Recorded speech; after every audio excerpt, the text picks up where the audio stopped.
Not quite, but something like that. I can say, so far I can say that it's a study of simple things and not complicated. Too simple, not complicated enough for you? Okay, well, there's some complicated philosophy out there, but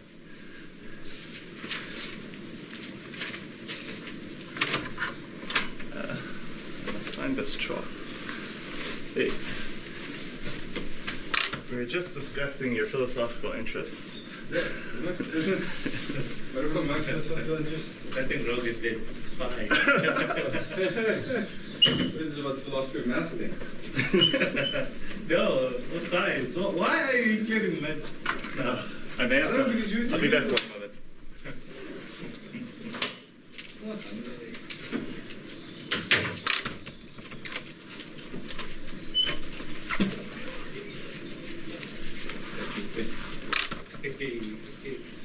Somebody's hungry. No, man, I'm looking for ways to make a meal interesting.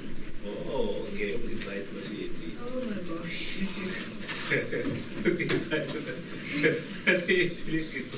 So just that, I will do the meal. I just did it. What does it mean? I just did it. So let's say so. Let's go. What are the colleagues? What are the get correct to do? Yeah,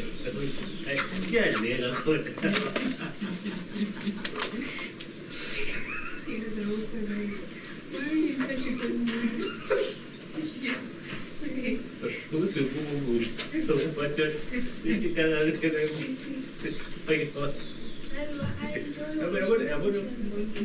was playing it. No, I wasn't sure say you can't discriminate by cooking. I actually have a cooking degree. Huh. Yes, I went to As if, see it. I'm not Keep going it to in invite you. I'm not going to invite you. I want to clear because I'm going to not correct. Let's come in not correct. Alright, I think we're about ready to start. Sorry, it seems like almost all the chalk around here has been taken. Maybe there were other mathematicians here before me. So, how are things going? Sort of our... This weekend I took a break. Okay, cool. Breaks are good. We have a long period coming ahead of us. Now's the time to get ready for the exams. Just about. You have one more lecture in 2RA, right? No. No more, you're done. What did you do in your last lecture, if you don't mind me asking?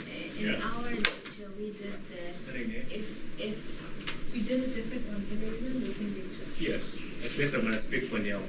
Okay. That's, maybe if they're different, that's important to hear. We did this theorem that says that if a function is, Sequence of functions, yes. continuous functions converges to a continuous, if it converges uniformly, it converges to a continuous function? No, No? If Something more. n from n1 to infinity is a sequence of continuous function in A, and if n converges to F uniformly in A, then F is continuous on A. Yes, that's is the that one. what you said? It's something like that. I may have misspoken, but yes, something like that. Yeah. So that's a big one. So that was the main topic of the last lecture. Yeah, basically And then we maybe did some that. examples. We did the proof and examples. And in Neil Robinson's lecture about approximately the same thing? The waste stress and test. Oh, I don't know cool. what that is. So you didn't get that? No. Oh, okay. So we'll have to chat about that. I'm assuming that that's going to be given to you in like a review session or something, because there are going to be review sessions for this course. He said he's going to take the exercises of this subtest to exercise sheet 11, which is going to upload. So, because last week, which was the last tutorial, so he can't modify the tutorial. So the activities for this theorem will be exercise. So anyway, we have a lot to do today, in my opinion, and so I think we won't actually get up to that.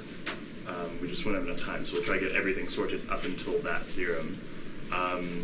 And then we'll have another session. I assume everyone wants a session next Monday. Yeah. Cool.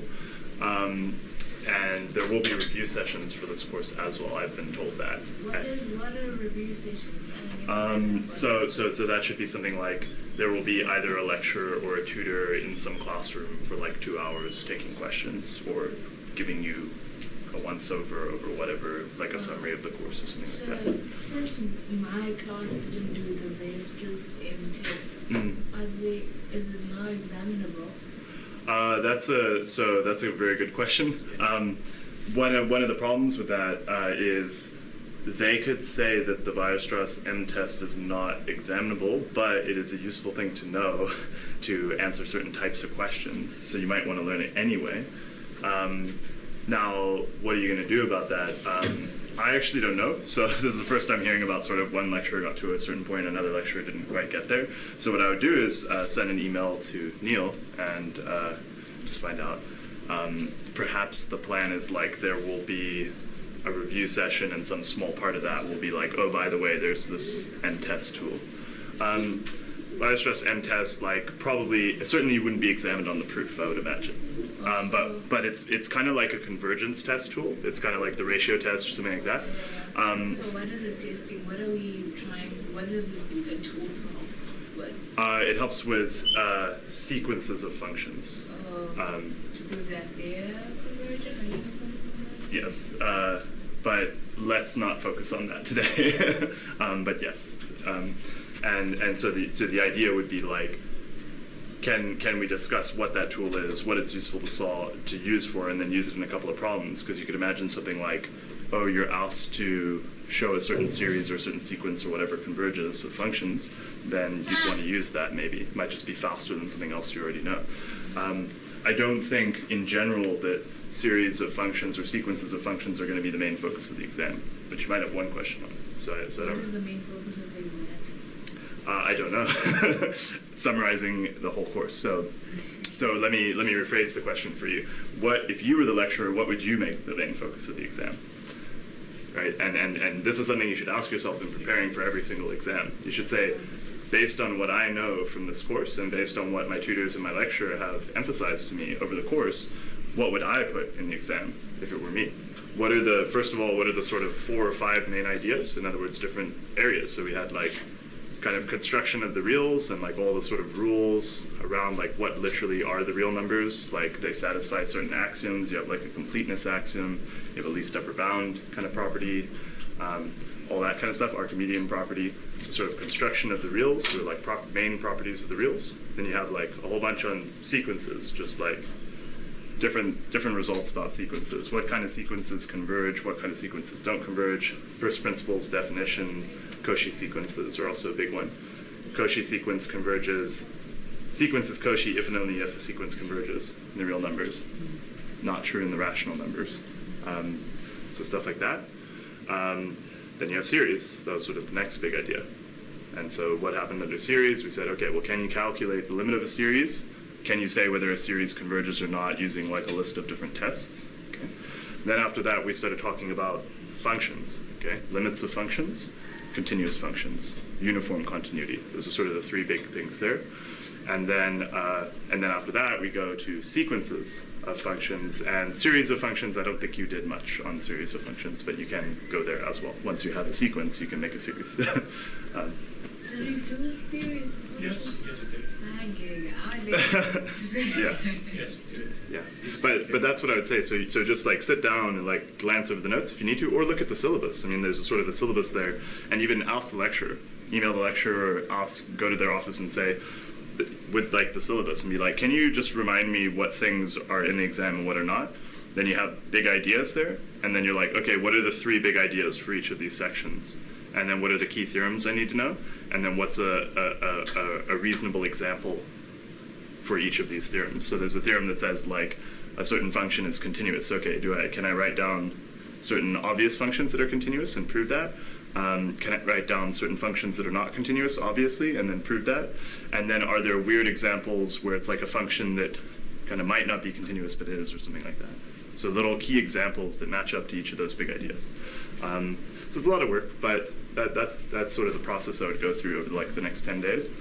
Obviously you have to study for other exams, but hopefully the point is there should be review sessions. I was told there would be review sessions, so maybe that's still being scheduled.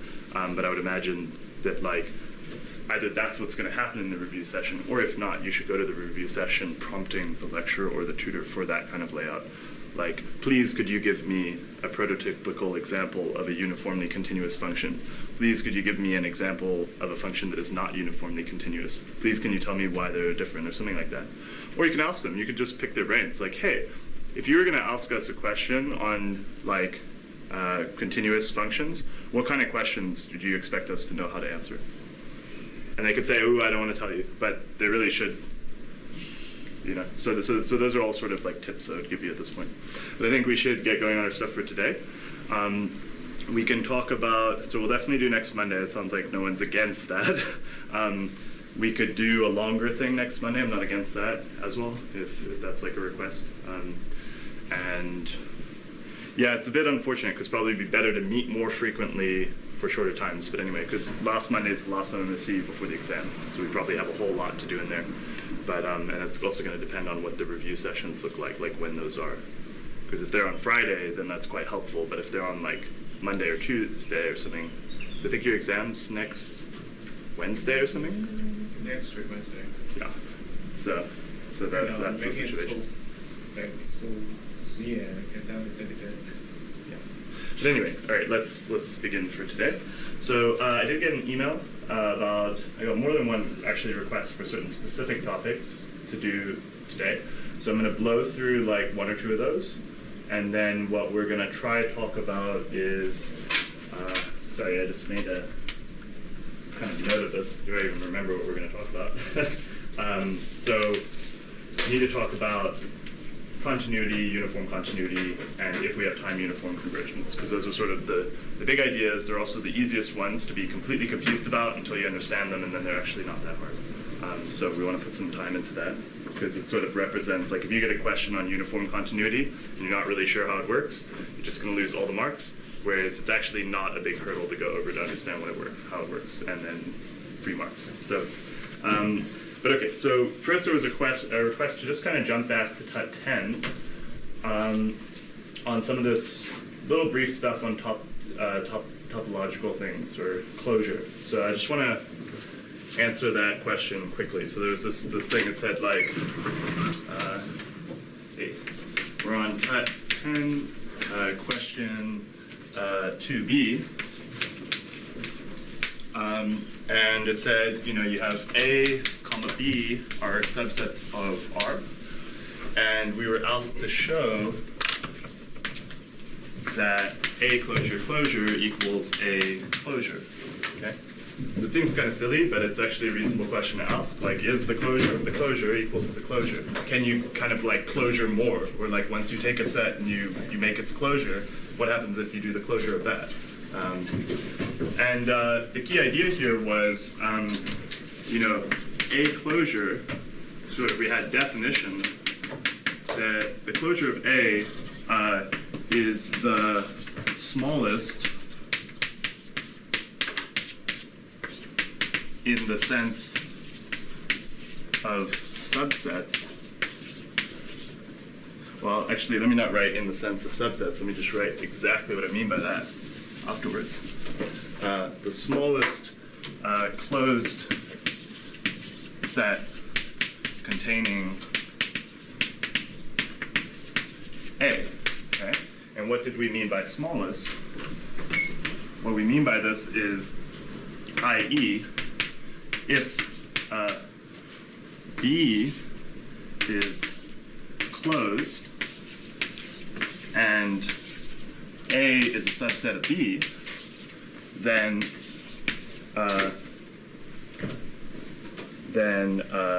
A closure was a subset of B. Okay, that's what we mean by it being smallest. We're saying that it's contained in any other set that satisfies this property.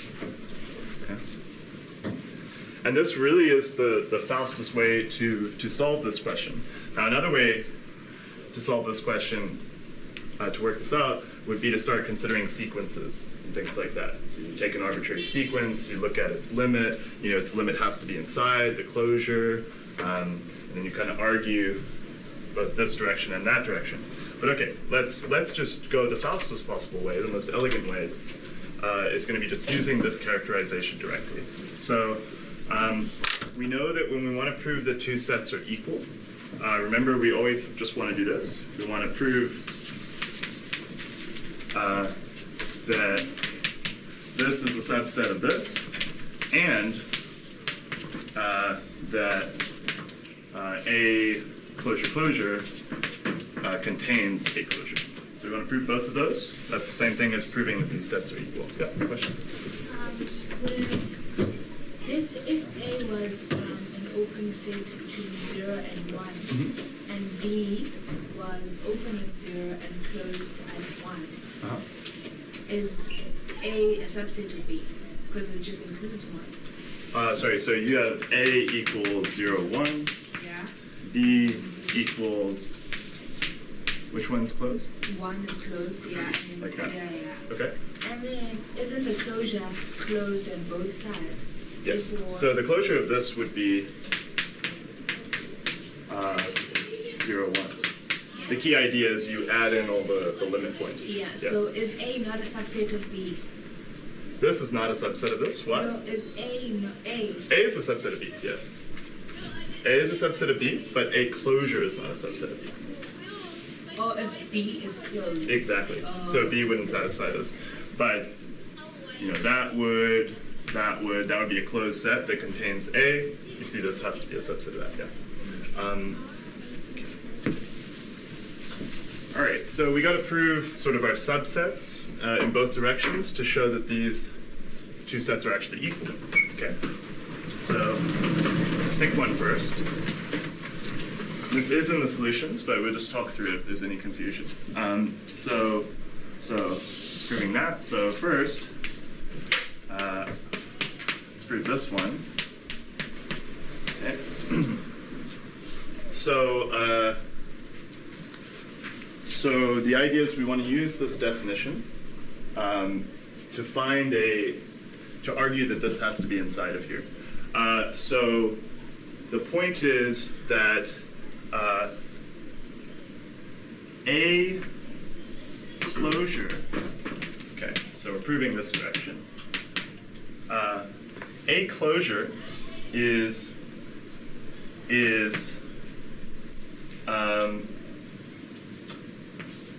a closed set containing a closure. Kind of obviously, right? It is a closed set, and it definitely contains itself. Okay, it sounds silly to say, but it's true. Every set is contained in itself. What do we mean by being contained in? We mean that all the elements, all the elements in here are in here, and obviously because they're equal. Okay. So I could say that another way, and just say it in symbols. The equivalent to saying that A is closed, and a closure is a subset of itself, always. Okay? Just write it in symbols. So then the closure kind of, and I could almost put like brackets of a closure, is a subset of this. Okay. And the reason that's true is, it's directly true, is we just want to look at this definition. I don't know if I can kind of show them both to you at the same time. Remember what we said? We said that the definition of a closure, of taking the closure of something, is saying that this is the smallest closed set that contains whatever I'm taking the closure of. So whatever is sitting under this bar is contained in this, and this is the smallest set that makes that true. So what we're looking at... Did I do it the wrong order? Yeah, I think so. Because now A closure is kind of A, and you're saying that A closure is a smaller set containing A. So A is a subset of A closure. Oh, no, this is the direction I want. So let's just go step by step. Yeah. So just don't worry about what symbols are in here. I just have some set, and I took its closure. Yeah. Now I found another set that is closed that contains whatever's in there. So this closure has to be inside of that closed set. Do you see? So let's just do it step by step. Actually, this is probably going to be the easiest way to do it. And maybe I'll just give this to you as a technique in general for proving these kind of things. Okay, let's just say this a little bit more carefully. So we want to show that A closure is a subset of A closure. Okay. Let B equal to A closure. So we want to show that B closure is contained in B in this case. Okay.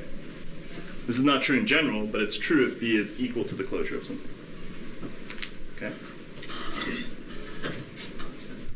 Okay. This is not true in general, but it's true if B is equal to the Closure of something. Yeah.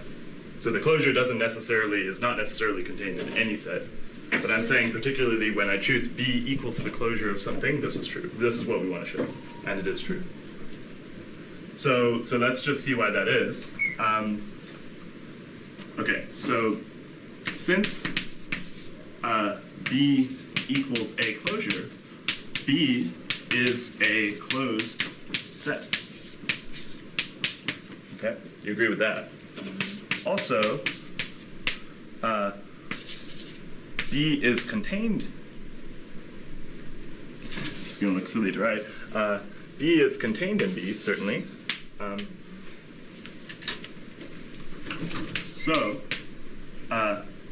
B closure is a subset of B since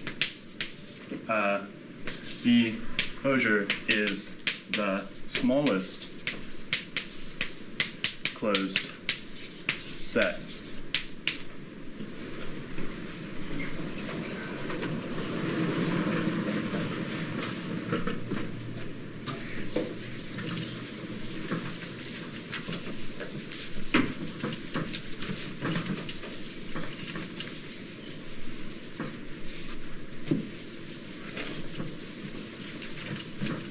Smallest closed set containing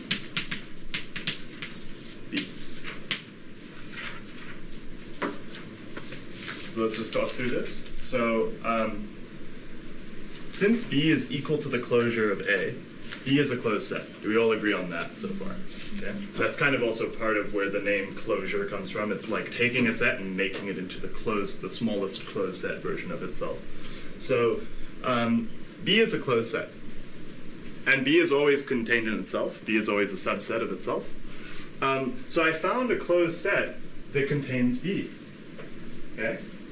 And I know that the closure always has to be a subset of any closed set that contains B. That's what we meant by it being the smallest. We know that the closure of any set is always a subset of any closed set that contains that set, the original set that you were taking the closure of. Okay? So we had some set. Now, this could be anything else, right? If I take some set, I take its closure, okay, then it has to be contained in any other closed set that contains B. Here's a closed set that contains B, so the closure is inside it. You see, that's what. So it looks funny, but that just has to be true. In fact, this is just proving. This is one part of the direction of proving that the closure of a closed set is equal to itself. But anyway. I mean, this is true. So, like, if I take this, here's a closed set. If I take the closure, it's equal to itself, right? Okay. Taking the closure of a closed set doesn't do anything. Because you should think of taking the closure as adding in all the limit points. So you find all the sequences in there. You ask what limit points are there. You add them in. If you already have a closed sets contain all of their limit points. They contain all the limits of all the sequences. So adding in more, there's nothing more to add. Okay. So we introduced this new notation where I just kind of replaced, I said B equals A closure to show this. So this implies, now I'm just subbing in for what B is, that A closure closure is a subset of A closure. Okay. So that was one way of sort of just disentangling the fact that I have so many closures floating around and stuff. I'm just saying that that since B is a closed set, or since A closure is a closed set, when I take the closure of that, it has to be contained inside of this, because we said that this is the smallest, this whole thing is the smallest set that contains this. But anyway, okay, hopefully that was enough. Any questions on that so far? A little bit messy, but if you have any questions, now's a good time to ask. Okay. So we wanted to show the other direction now. So we just showed that A closure closure is a subset of A closure. Now we want to show that A closure closure is a subset of, sorry, that A closure is a subset of A closure closure. Okay. And we're just going to use a similar set of arguments, and it's just like we have to really disentangle. Yep. I'm sorry. What was the whole point of writing B through B is a subset of B? It was just to kind of, you know, it's not really necessary, but it's to emphasize the idea that, let's see. I want to emphasize that this is a closed set that contains B. Okay? Now, obviously, it's true, because they're equal, in fact. But the point is, we were trying to show that this is a closed set. I have something, I don't really care what it is, but something that is a closed set that contains B. And so therefore the closure of B had to be inside whatever the something was. Okay? Because we said that the closure of B is the smallest closed set that contains B. So this could be some C. And I show that this is, if this is true for any C that's closed that contains B. But in particular, I'm showing it for B itself so that I get the thing that I want.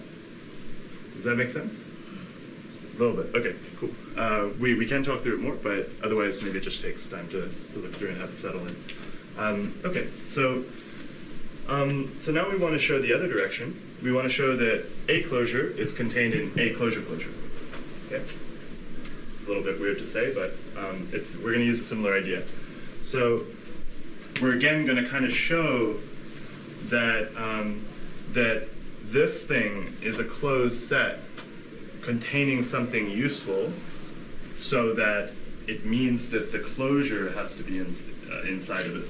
But okay, let's write it out in words.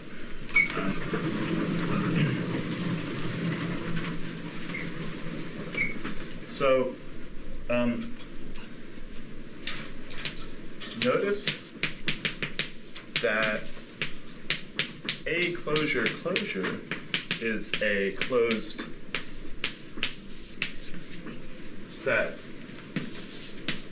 and A is a subset of A closure closure. Okay? And now you see where we're going. Why don't you say it by definition? Because in that part just says that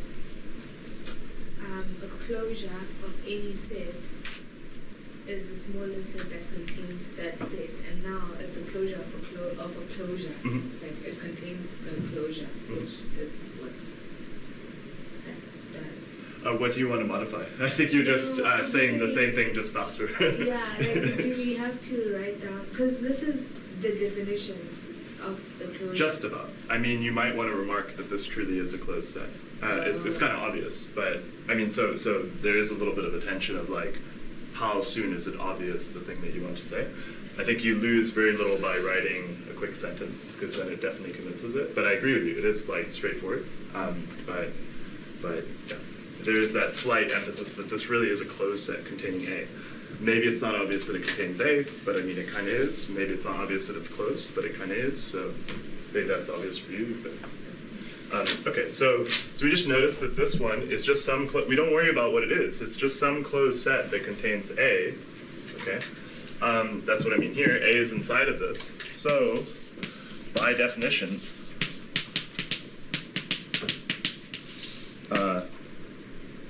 you have that A closure is now a subset of this thing. And that's what we wanted to show. Because any closed set that contains A has to be bigger than a closure, by definition. Okay. Any questions on that? And I would say that if there's any tension around that, I think it would be really, we gotta sit down and look at the definition. The definition just has sort of two properties. We're saying that this is kind of containing A, and if you find any other closed set that contains A, this has to be a subset of that. It's almost like a least upper bound type thing, but anyway, we won't go into that.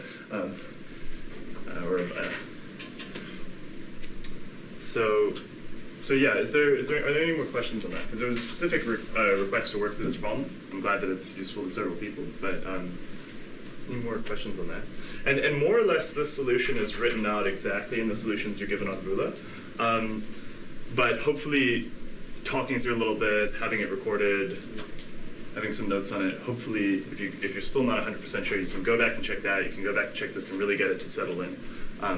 Because this is going to be the fastest way to prove this. But yeah, it just requires you to just get over that hump of getting comfortable with all these weird things like closure, smallest kind of arguments, which is a little bit different than other things we've been doing in the course. But okay, I don't see any more questions, so I think we'll move on. Now, there was a request to just briefly go over lim sup, because there were other things on this tutorial. We never really talked about that in these sessions. So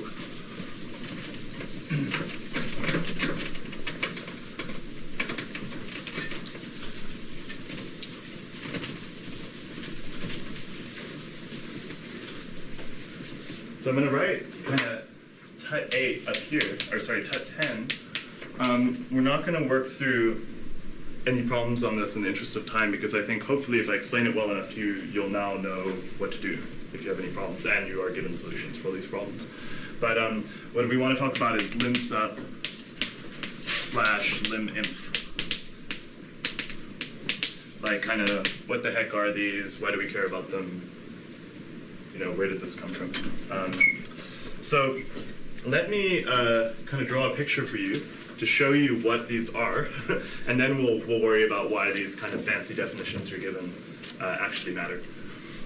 So something I'd say is we were quite happy with the idea that let's say I had a sequence like xn equals to say cos n. Okay, I'm just picking something that kind of oscillates. So I draw this sequence, and maybe the first term is somewhere, I don't know, like around here. But the point is, sorry, let me draw this carefully so it's really clear. The point is you get some kind of oscillating idea going on to infinity. So I could make kind of more points just to really emphasize the shape. But you know how the cosine graph looks. Okay? So it's sort of... so this is kind of how it looks, and you can see that clearly this thing is bounded. Okay? Maybe I can draw it like this.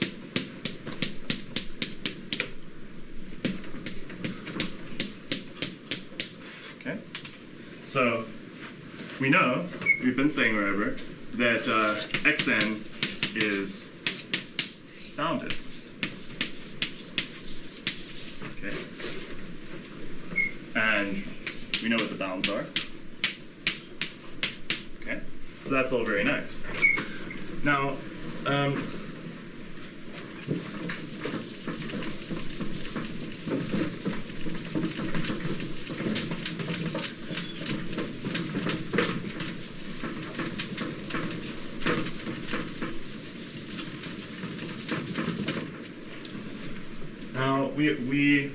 we also had the idea of inf and sup. And one way of thinking about why we even introduced these at all was that they were supposed to help us with the case where maybe none of these points are actually equal to 1 or minus 1. In other words, you know, these help when a set or sequence is bounded but does not have a max or min. Okay? Just to remind you, I hope you're all happy by now what I mean by it not having a max or min. How could it be bounded and not have a max or min? A simple example like that would be kind of this one.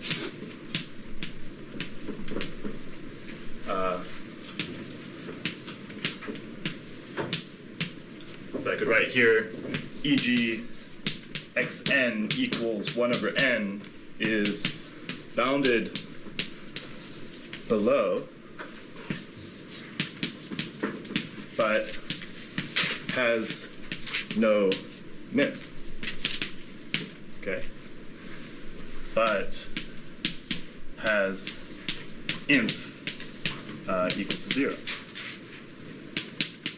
Okay? So the idea was if I draw the picture of this sequence, xn equals 1 over n, it has this very striking behavior that it kind of like goes down and it tends to something. And it's bounded below, but it doesn't have a minimum. So we all have a very intuitive notion of picking the max or the min of a set or of a sequence. We just go pick the biggest number or we pick the smallest number. But sometimes things have a very striking kind of behavior, but they don't have the smallest number. So we wanted a way to talk about that. So we introduced the idea of the infimum. Sort of not just the lower bound, but the greatest lower bound. Similarly for the supremum. So that's great. Let's just kind of review to kind of motivate what we're doing so far. I'll give you a moment to write. But the question is, what is the motivating reason to introduce lim-sup and lim-im? Okay. I'm just gonna put this up. I hope you all can see. Tell me if you cannot, if you're still writing.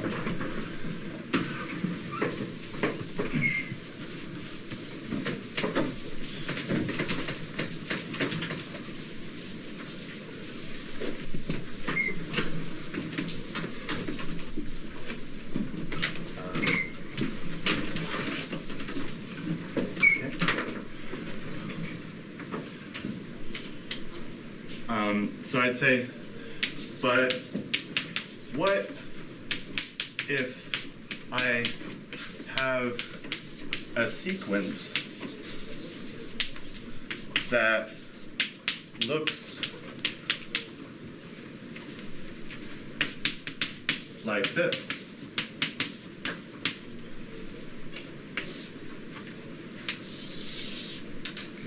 Let me make this a little bigger, sorry. Okay. So I have some sequence that starts out like this, and it kind of goes down, down, down, down, down, up, up, up, up. Big oscillations. Okay. And then after some point, it starts just oscillating between two smaller numbers than the max, or the inf and the sub. And it just does that to infinity. So if I had to kind of sketch in the lines, remember it's a sequence, so it's discrete, but I'll just kind of draw it in so you really get the visual thing of what I'm picturing here. You have this thing that has these big oscillations at the start, and then it just gets small. And it just stays like this forever, between these two numbers, to infinity. Okay? Now this again has some very striking behavior.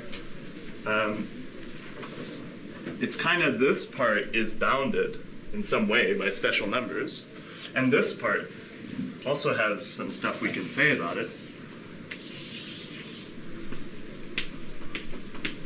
So now I'm just going to draw for you what the lim sup and lim inf are on this picture, and you'll see why they're useful. So up here is going to be the supremum. We all agree on that, right?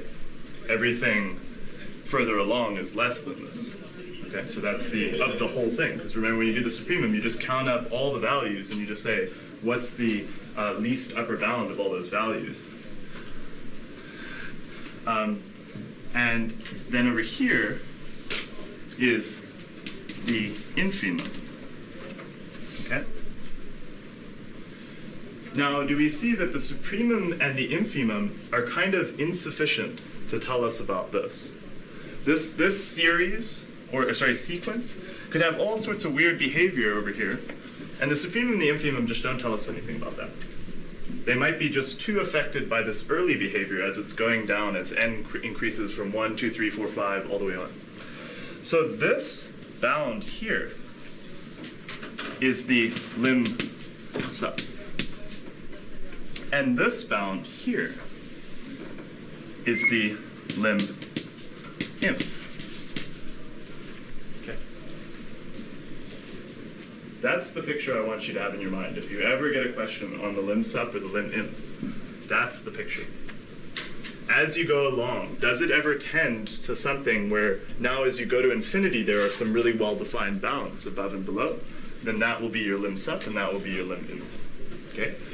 And now you sort of see the naming of it. It's the limit of the supremums. It's not the supremum of the whole thing. It's what do the supremums tend to as you go to infinity, and what do the infimums tend to. So let's write out some more about that.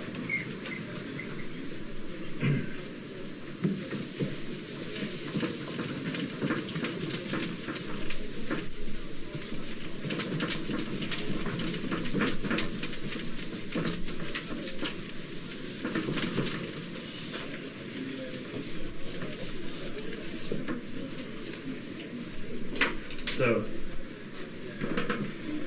the key idea, yes, this is short. Key idea, lim sup describes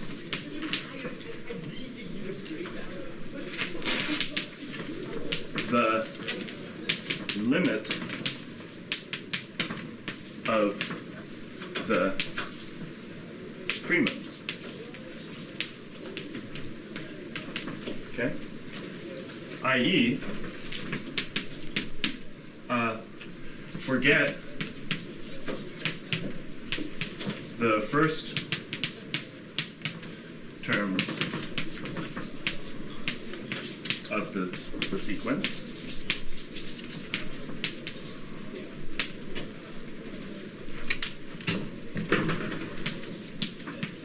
What is the supremum of the remaining terms?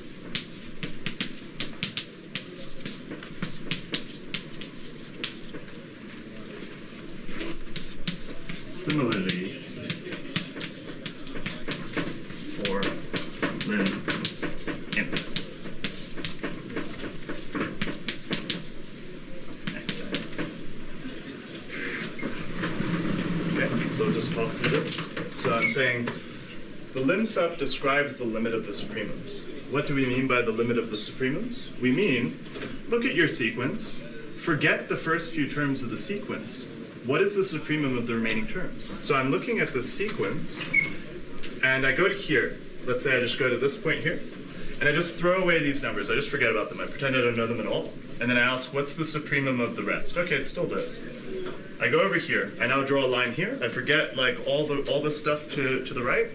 What's the supremum of the rest? Okay, it's still this number. Now I go over here. I forget all of those terms. What's the supremum of the rest of the numbers? Oh, now it's changed. Okay? Now we keep going. We keep repeating this process on and on and on. And then that limit, as it tends to something, that's the lim sup. Okay? Do you see why that actually describes exactly this behavior that's in this picture? You're eventually going to get this as the answer, as long as it really does do what I told you it does, that it keeps going, oscillating between these two numbers to infinity. So that's the idea. And then, how do you write it in this sort of formal math language that you see in the tutorial. We'll talk about that now. But I'll just also remark here, similarly for the infimum. I'm not going to rewrite the paragraph for the infimum, but it's the same idea. You just kind of forget the first few terms, what's the infimum? Forget the first few terms, what's the infimum? And see if that tends to some number. Okay. Now, I think you have the result that if it's bounded, it always will. You'll always get some limit to this. Now, I kind of want to keep the picture, so I don't know if everyone got a chance to write this down. Is anyone still writing this before I erase it? Anybody at all? All good? Okay, so.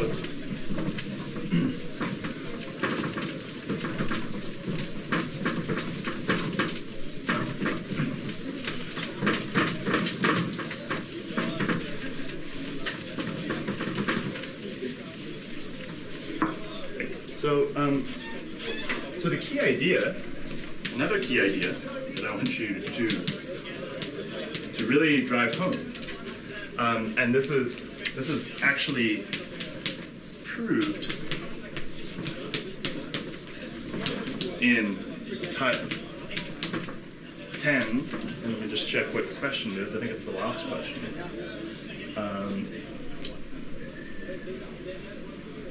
Yes. 10, question 6. So this was actually the whole point of doing question 6, was leading you through this proof, is that lim sub xn equals lim inf.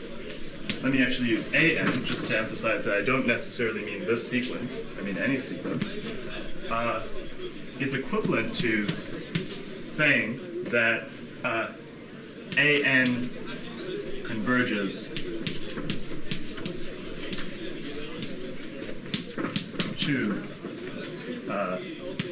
lim sub.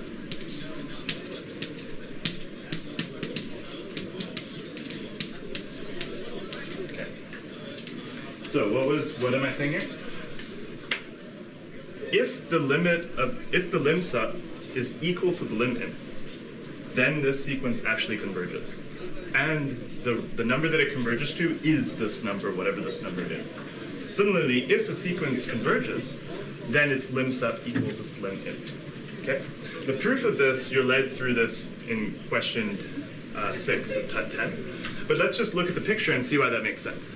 So I'm saying, what happens if the lim sub and the lim inf are equal? Well, do you see here? The lim sub is kind of bounding the top of the sequence as we go to infinity. The lim inf is kind of bounding below the sequence as we go to infinity. So if these two numbers are equal, it's like squeezing the sequence together. Like if this number equals this number, the sequence is always between them. So it must be actually that the sequence is converging to whatever that number is. Okay? That's the picture. So we're saying, what if this number equals this? What if I have some sequence where it's actually squeezed together such that the lim sub and the lim inf are equal, then the sequence actually has to converge. So if an converges, then the lim sub converges? Yes.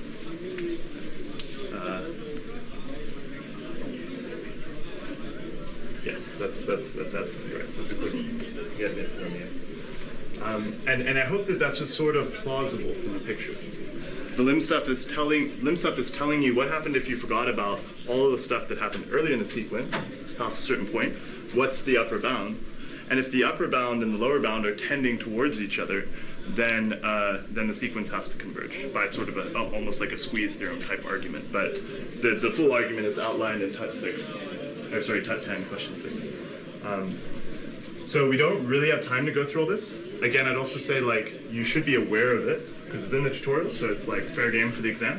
It's not guaranteed that you're going to get a lim sub or lim inf question. I'm curious to prove this. For the first direction, we'll suppose that the lim sub is equal to the lim inf equal to L, and maybe use Cauchy sequences to prove it. Perhaps. And the other direction? The other direction is actually really what's given here.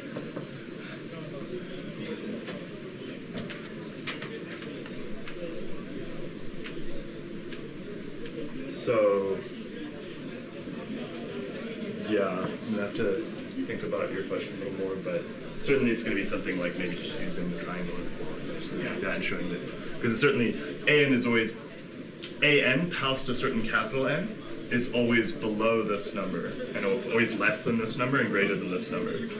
So now you have a kind of like a squeeze theorem argument set up, and maybe we'll rephrase it as a Cauchy sequence type thing. I don't know if that'll be needed, but maybe. But I think writing out the definition of this, writing out the definition of that. Now, I don't know if we should spend more time on this. They do give you a definition in this tutorial in question 5 for this and for that. And notice I didn't actually write out the maths definition. I'm going to motivate that we skip it. It's there in the tutorial. I think send me an email if you're still not sure. But we've written out, we know what this is supposed to do. And so now I want you to convince yourself that given the solutions you're given for TUT 10 and given what's written in TUT 10, does that actually reproduce everything that we discussed here? Because it's much harder to stare at like a random definition and okay, why should I care? What does that do? We now know what that definition is supposed to be describing, so let's just convince ourselves that it really does. Maybe I will just write down quickly what they write here. So let's just say like lim sup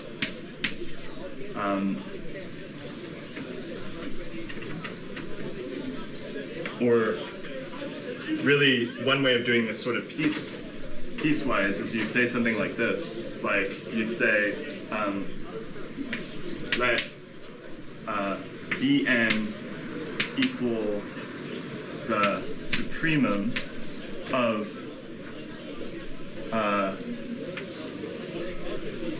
AK, let's just say this, the set of AK such that K is greater than or equal to N, okay? And then lim sup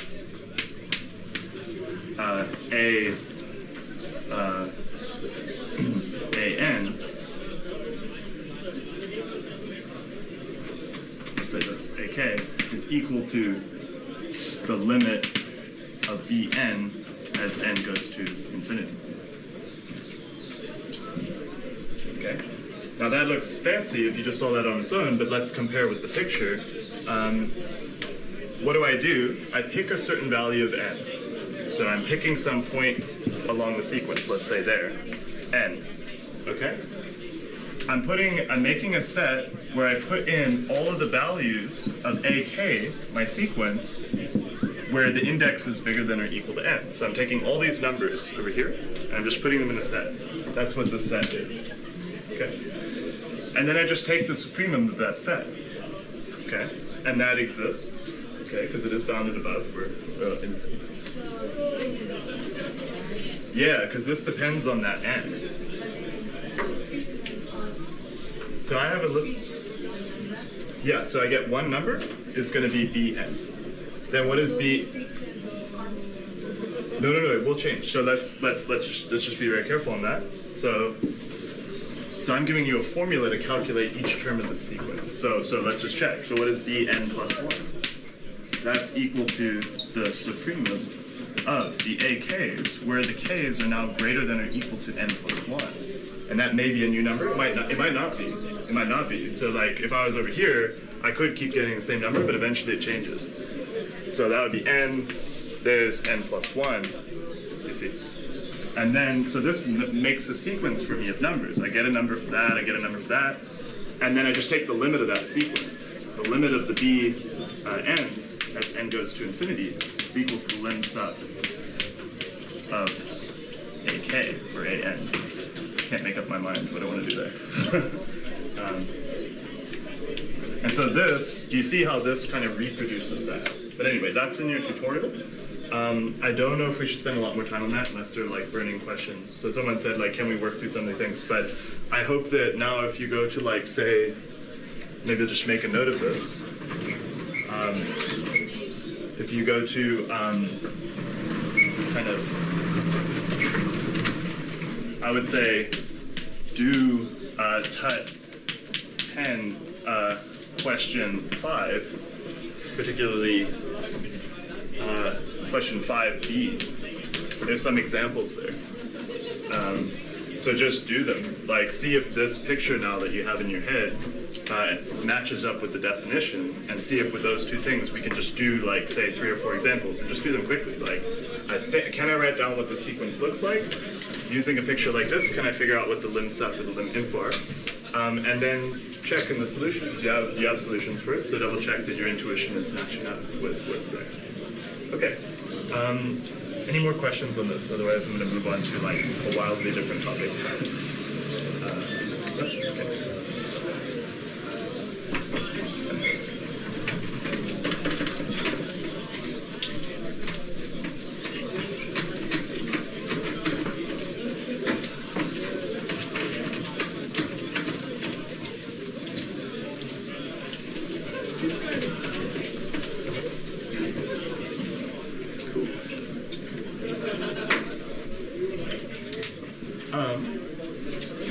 So there has been also a request to chat a bit about like topology type stuff. Does anyone actually want that? Because I think most of what you need to know for the topology side is like, what are open sets, what are closed sets, what are compact sets. 2 things for compact sets: they contain all their limit points because they're closed, and they're bounded. Compact sets are closed and bounded. Or the other characterization, every sequence has a convergent subsequence in a compact set. So maybe those questions will come up along the way, or because I don't know if we fully have time to like sit and we could become experts on topology and then not know how to do uniform continuity. So I'm sort of leaning towards uniform continuity. But okay. I don't see any major objections. So I don't know if I even phrased that as a question. Sorry, that was a question to all of you. Yeah, let's do uniform continuity, is what I'm saying. Uniform continuity. Okay, so this one, as well as uniform convergence, are typically things that are a bit funny to get your head around. Like they're not always obvious right away. They might, if they are to you, then that's great, but they're usually not. So first, we need to know what it means to be continuous, right? And hopefully this one's reasonably intuitive, and I hope, is everyone reasonably happy with just the definition that you were given of continuity? So first, we'll say that like, if I have a function f from a to r, with x in a, then f is continuous at x, at a point. We first talked about it being continuous at a point, is equivalent to saying that for all epsilon greater than 0, there exists a delta such that greater than 0, such that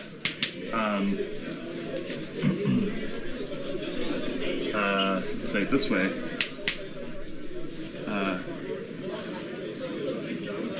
Maybe I don't want to use x. Maybe I should say c. Sorry if I annoy everyone. I just want to like really emphasize that this is like some fixed point, and we often use c just for a constant. So sorry about that. So such that for all x in A, such that x minus c is less than delta, implies that f of x minus f of c is less than epsilon. This was really similar to our definition of limits, but the key idea was that in the case of working out a limit, the point that you were trying to work out the limit at, that c, didn't actually have to be in the domain of f. Whereas in this case, we actually have that we can find out what f of c is. So instead of having an L sitting here, we actually have f applied to c. and again, this is just something we've talked about before. We're just saying, like, whenever x is close to c, f of x better be close to f of c. So that's one way of thinking about continuity. There's a way to go close enough to c, close enough, such that f of x is always close to f of c. Okay?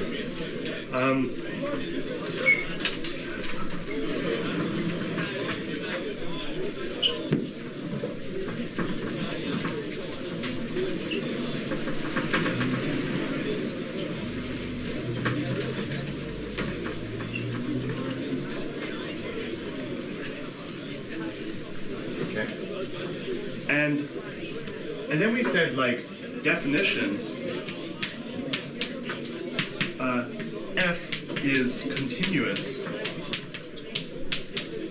on the set A, on its domain, is equivalent to saying that f is continuous at every c in the domain. Okay? So we have a definition for what it means to be continuous at a point c in the domain. And then we said, well, if that's true at every c, like if I can pick any point in the domain and I can carry out this procedure, then f is actually just continuous on A. That's quite an intuitive definition, I hope, that if it's continuous at some point, and then if that's true for every point in the set, we just say it's continuous on the set. That's not too bad, hopefully.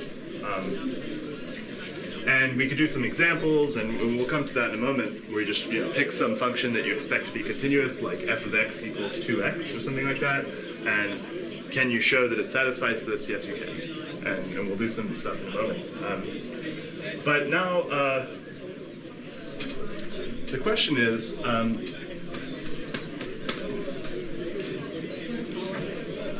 there's a key way of motivating uniform continuity that I just want to give to you.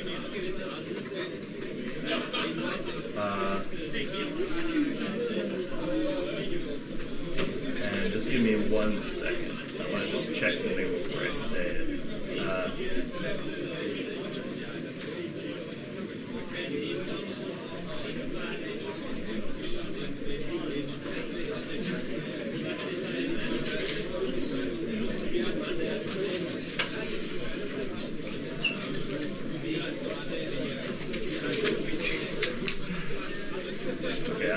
I'm actually not going to motivate it that way. Okay, but anyway, we'll come to that when we talk about uniform convergence.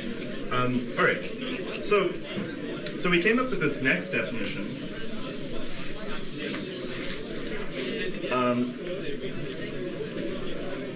For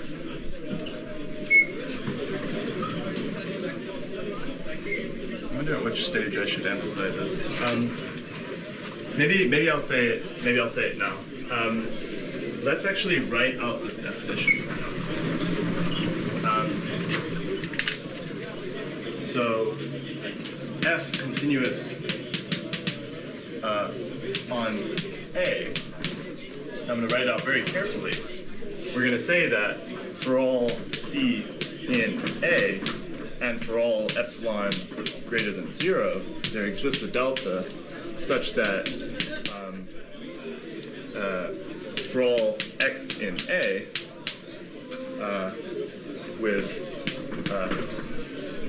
x minus c less than delta,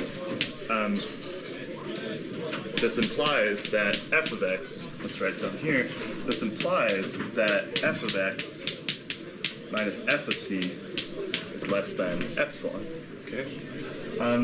So I just rewrote this, but in quantifiers, with just sort of our logical mathematic symbols.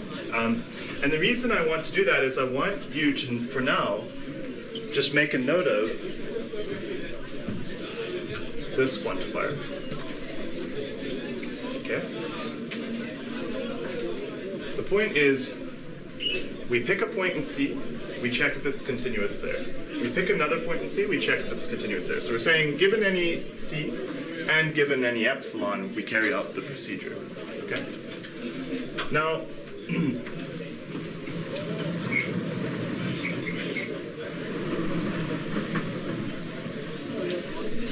So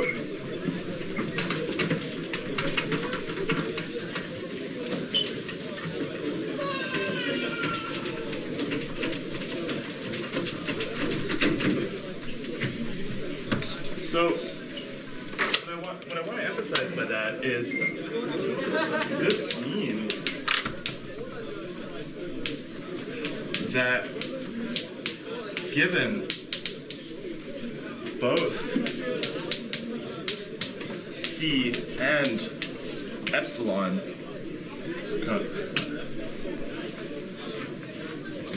we find a delta such that the necessary inequality is true. Okay? So you have to give me both C and epsilon, and then I find my delta. So given a C, given an epsilon, there exists a delta. Okay? Continuity. We're still just doing continuity. And so i.e. delta, this particular piece of chalk is awful for some reason. It just feels weird. i.e. delta is a function of C and epsilon. Okay? So I really want to drive that point home. In the past, we've written things like n epsilon, like with a little subscript, saying like n depends on epsilon. Really, the idea is you want to ask yourself, what is a function? It's like saying I have a list of numbers, and then I have an output for each of those lists of numbers. In this case of continuity, given a C and given an epsilon, we have to produce a delta, some real number delta. So what we have is that you can really think of delta as a function of C and epsilon. Okay?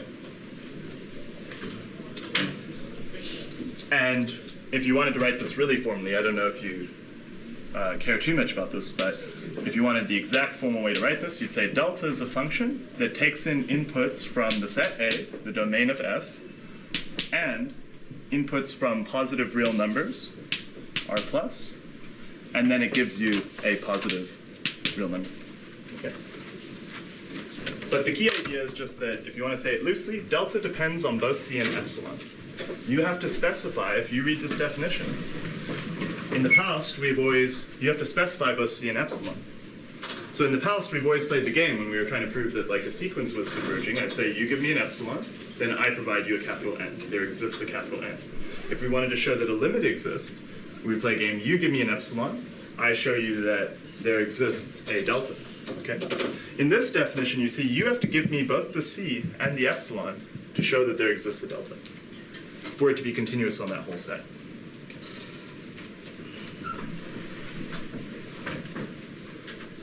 So why am I saying all this? Well, this is going to show you what the difference is with uniform continuity.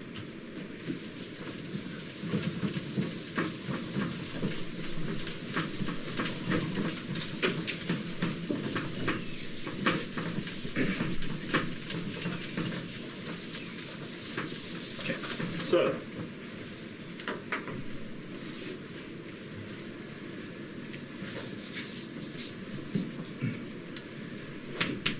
in other words, I'll just say here, one last sort of remark. Delta can take on different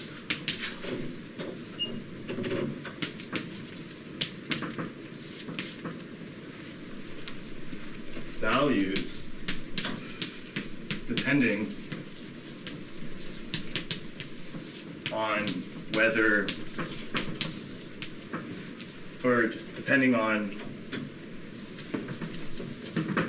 different values of C element, and I'll just write here C element of A, where, just to remind you, what was A? We're just talking about the domain of some function. Okay? So depending on where you are in the domain of this continuous function, you might have to pick a different delta to make the definition work. Yeah.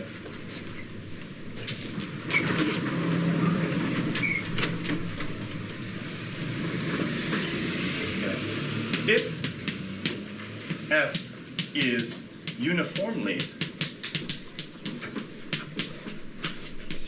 continuous,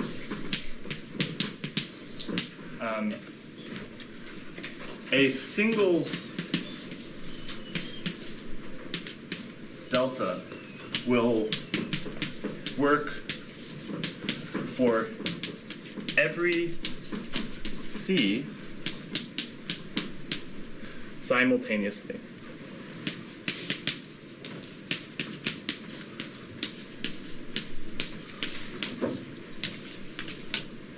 Okay, this is the key idea. So you've got continuity, means that you just, for every point in the domain, and for every epsilon, you find a delta. I give you a different point in the domain, you find a different delta. Another point in the domain, another epsilon, another delta. They don't have to be related to each other at all. That's the same thing as saying that delta is a function of both C and epsilon. It just gives you a different output for every different C and different epsilon you pick. If f is uniformly continuous, you have to find a single number that works for every point in the domain simultaneously. Okay?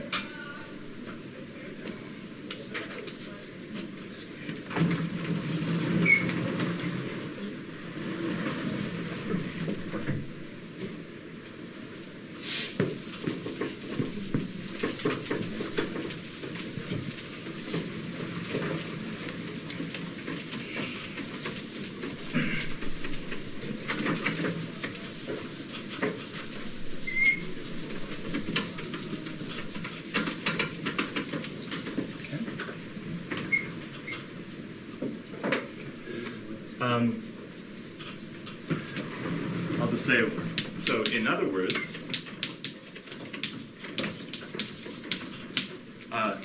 delta is only, saying an equivalent sort of thing, it's only a function of epsilon. You're allowed to have a different delta for each epsilon, but that one delta must work for all the different C's simultaneously. So let's write it like this. So before we said delta was a function of both C and epsilon. Here it's just a function of epsilon if you have uniform continuity. So now let's just write the definition and agree that that sort of says the same thing. Okay. So definition: f uniformly continuous on A is equivalent to saying that that for all epsilon greater than 0, really getting a little in trouble here, and there exists a delta greater than 0, such that for all x comma y with x minus y less than delta, this implies that f of x minus f of y is less than epsilon. X's and Y's in A. Yes, absolutely. We can write that. For all those points. So we're saying it's defined with respect to a set. So in the previous case, the second point that was appearing in here, there was a C inside this, and there was a C inside here. There was a for all C sitting in front of this whole thing.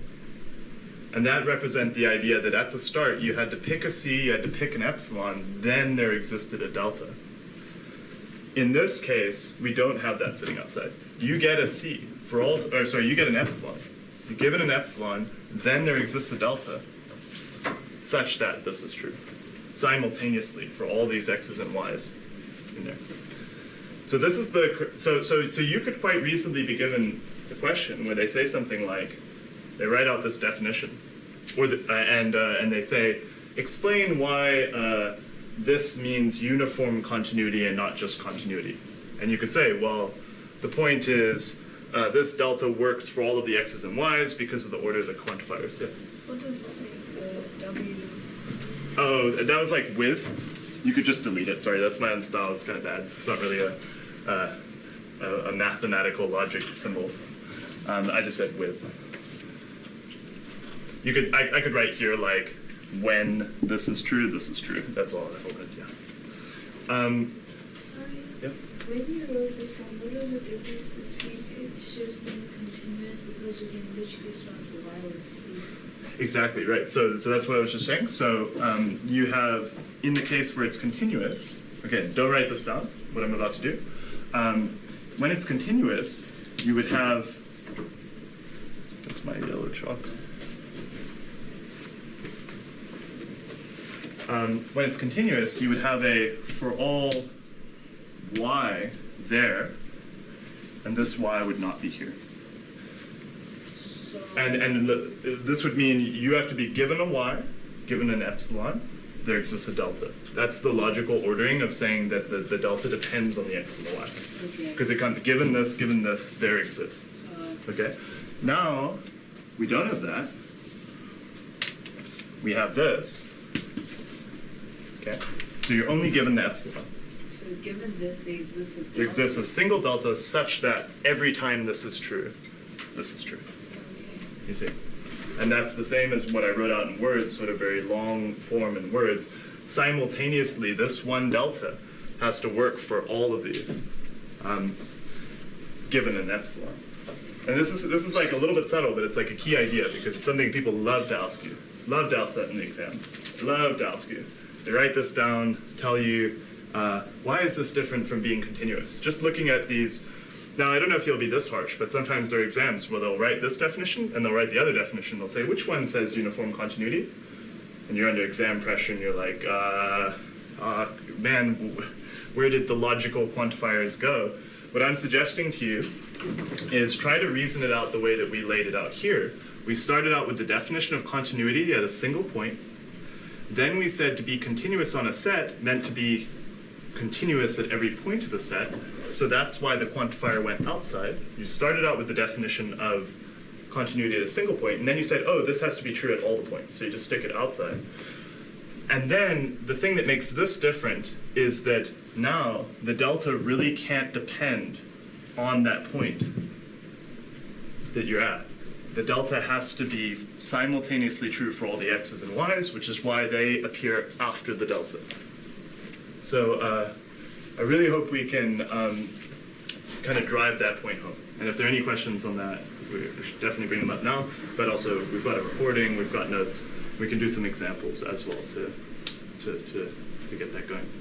Maybe a little short on time. I don't know if we want to go longer today, but we didn't really plan that. But yeah. So there is one other thing that I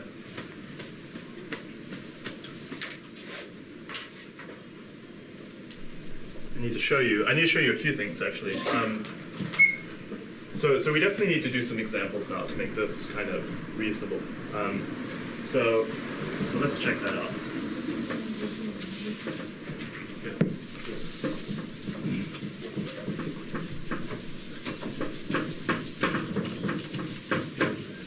And by the way, I wouldn't skip over this. As I said, not only is it a thing that they love to ask, we are going to talk about uniform convergence at some point. You've already had that in the class, but we're going to talk about it in this workshop. Uniform convergence is a similar idea, just to do with sequences now instead of continuity. So in that case, again, you're going to have something like, here we had a delta, that in the continuous case, the delta was allowed to depend on the point where you are. In the uniform continuous case, the delta is not allowed to depend on the point where you are. It must work for all the points at the same time. When you have uniform continuity, uniform convergence, it's a similar idea. You have like an N though, capital N, because you're talking about convergence of functions. And that capital N in the normal convergence case is allowed to depend on the point of where those functions are. In the uniform case, it's not. So I would just try to get comfortable with this, because it'll be a good kind of foundation for the next thing, which we probably won't have time for that today, but we'll try to do it in the review sessions and next week. Okay, so let's see. So examples.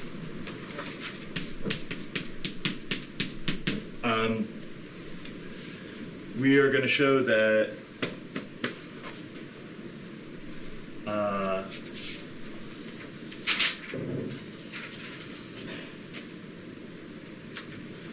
so the goal here is that that f of x equals 3x plus 1 is uniformly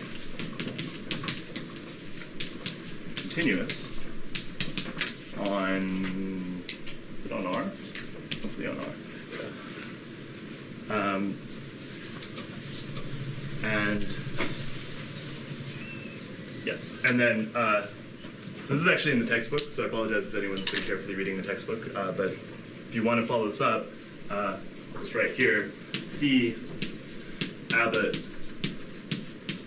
second edition. It's a really good example. See Abbott second edition, page 116. They have some worked examples there that are going to be exactly what we need to know how to do. So on this page, they want to show you that f of x is uniformly continuous, this f of x, but g of x equal to x squared is not uniformly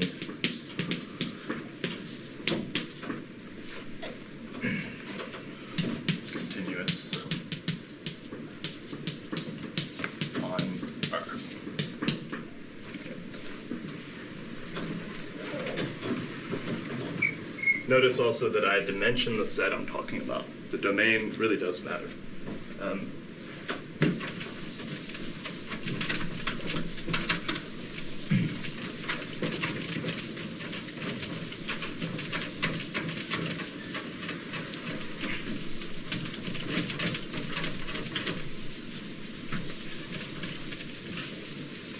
Okay, so we write out. So let's call this maybe 1, and we'll call this one 2.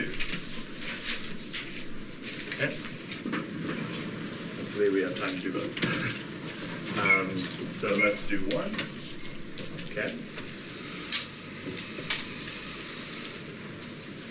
So we want to show that for all epsilon greater than 0, there exists a delta, and maybe I'll start using this notation that delta just depends on epsilon, such that x minus y less than delta implies f of x minus f of y less than epsilon for all x comma y in R. Okay. Sometimes it's actually nice to specify the set right at the end, just to make it more readable. So that is still logically valid to write it the way that I did now. So we write down what we want to show. So we know what f of x is. So we want to show. Well, so in other words, we're going here. We are looking at this this function where we sub in 3x plus 1 into here. So 3x plus 1 minus 3y minus 1 plus 1 less than epsilon. So I've been always calling this our rough work. Okay. So we just sub in what we know. That's always better than trying to see the answer to the question right from the start. And we just simplify. equivalent to just saying we have 3 times x minus y less than epsilon. Okay? The 1 and the minus 1 cancel. Now I have 3x minus 3y, and I just factor out the 3. Okay? So that's equivalent to saying that x minus y is less than epsilon over 3. Okay? So what's our delta? Epsilon over 3. Okay. Turns out by just subbing in what we knew and rearranging stuff a bit, just doing the simplification, the most obvious simplifications, we already found something that looked like our expression for delta. So now we know what delta is.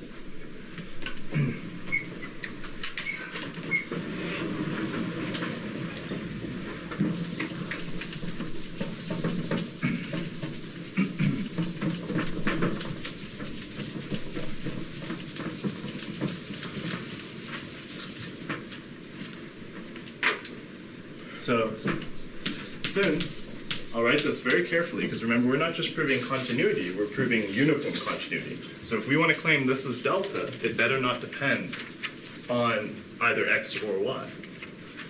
Since epsilon over 3 does not depend on x or y,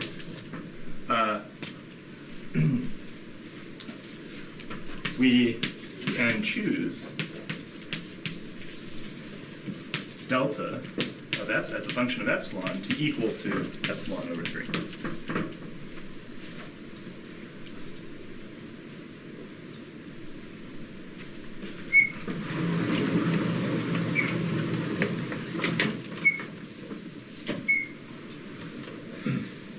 Then for all epsilon greater than 0, x minus y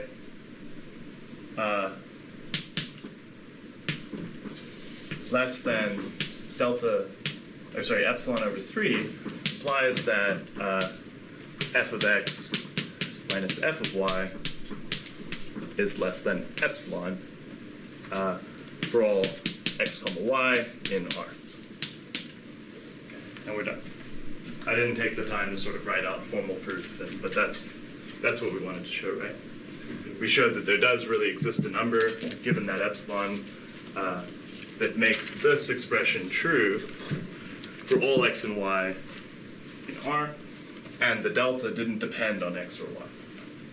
So it really worked simultaneously for all the x's and y's given a single epsilon. Okay. Now this is like a really prototypical question that they could give you. They say something like, here's some simple polynomial, maybe a linear polynomial, 2x plus 1. Can you show that it's uniformly continuous? And this is really what you'll go through. Sub it in, just like we've been doing in all these other kind of problems. Sub it in, simplify it, find out that there is a delta that doesn't depend on x or y, and just remark on that. Just say delta doesn't, that choice of delta doesn't depend on x or y, so this really is uniformly continuous. That was the key idea. Okay, so now let's see an example of something that's not uniformly continuous, which was y equals x squared, or f of x equals x squared, g of x equals x squared, as we called it. So, 2, the claim is g of x equals x squared is not uniformly continuous. Okay? All right. So we sub in what we want. So rough work. Okay. We want to look at f of x minus, sorry, g of x minus g of y less than epsilon. Okay, it's going to be equivalent to looking at x squared minus y squared less than epsilon. Okay, which is going to be like looking at x plus y, x minus y less than epsilon. Okay. Right, we just factor this one.